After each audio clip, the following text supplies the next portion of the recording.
Remember how I was telling you I did my Metcon metabolic conditioning after I Yes. do like normal lifting? So I've actually been doing the reverse of that lately. Really? Yeah. I don't know. I would advise against because that I'm one. super warmed up. I'm dripping with sweat. Yeah. And I feel really good. And then I figure maybe the opposite will happen, because we both know if you go with your strength movements first, you take a little bit off your Metcon strength, right?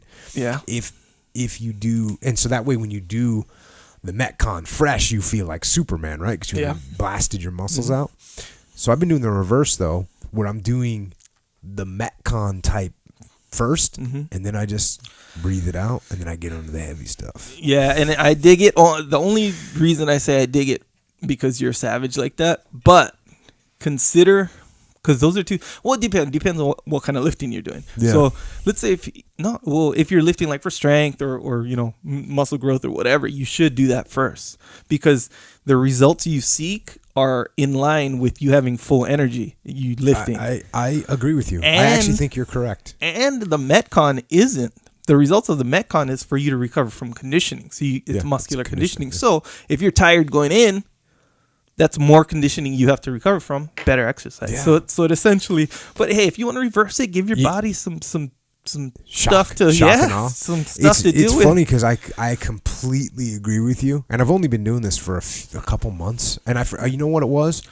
You know what it was? One day I did like a Metcon. It was pretty strong. I was feeling good. Sure. And then I got done. I said, I need a little bit more.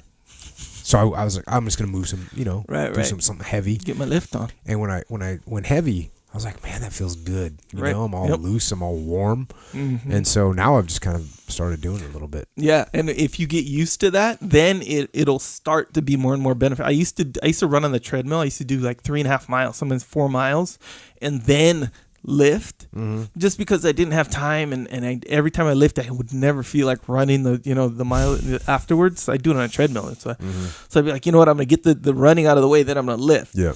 And then I was like, dang, lifting is kind of harder, but I'd way rather endure this discomfort when I'm lifting than when I'm running on the treadmill. But I did that for months and months and months, and then one day I didn't run. I was like, it was weird. I was like stiff. Yeah. So you kind of get used to it. But either way, I mean, my original point is I do the Metcon after I lift. Doing the Metcon after you lift. That has been my standard for so long.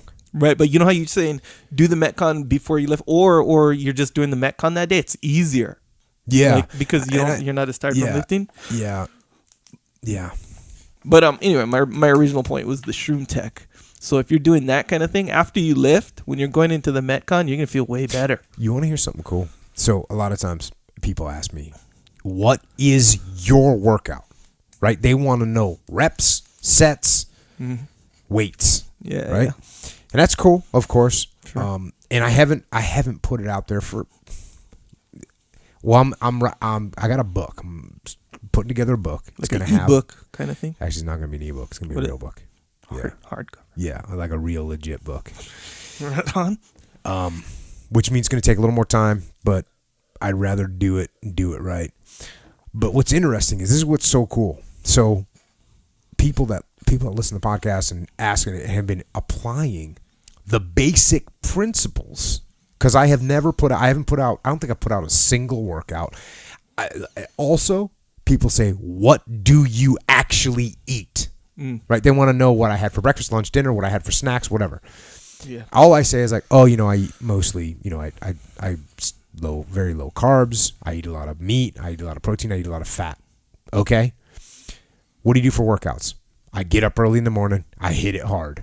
Am I doing squats? I'm doing pull-ups. I'm doing just basic stuff, right? And I've put those basic principles out there. Well, there's troopers that have been applying these basic principles, and they're making incredible progress in their lives. They're getting stronger. They're getting leaner. They're getting in better shape. So it's actually proven. Because I remember you and I talked about this a long time ago. I said, listen, it's more about the commander's intent, right? The working out is about the commander's intent. It's not about, I'm going to tell you how many reps and sets to do. I'm going to tell you what you want to make happen. Right. I'm going to tell you where you want to be at the end of this workout. Right. Physically and mentally. And people have been taking that. And I mean, all kinds of people.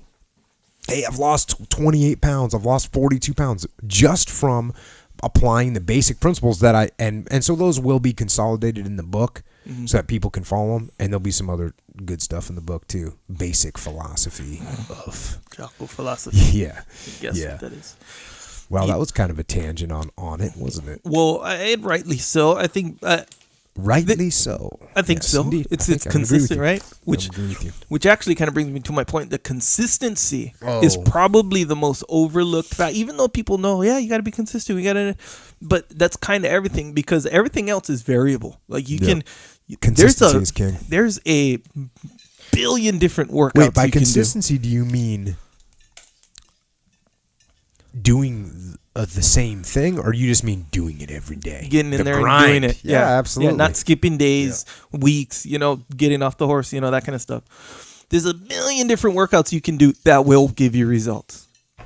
And there's a million different results that you can kind of strive for and get them, because there's just so many. Same thing with diet. Like you can, people have their rigid diet philosophy, but the fact is that many different diets work. Yeah, I mean, there's some basic principles. You don't eat a bunch of sugar. You don't eat a bunch of fast food. You don't, the obvious things to avoid. And you can get results with many kinds of diets. And I would go one step further. What you're talking about is consistency. In order to have consistency, that requires the discipline. It does require the discipline. So that's the key factor. Yep. That is the key factor. And when people apply the discipline to their lives, boom. Right. Now everything becomes consistent. And that's everything. Progress. Yep.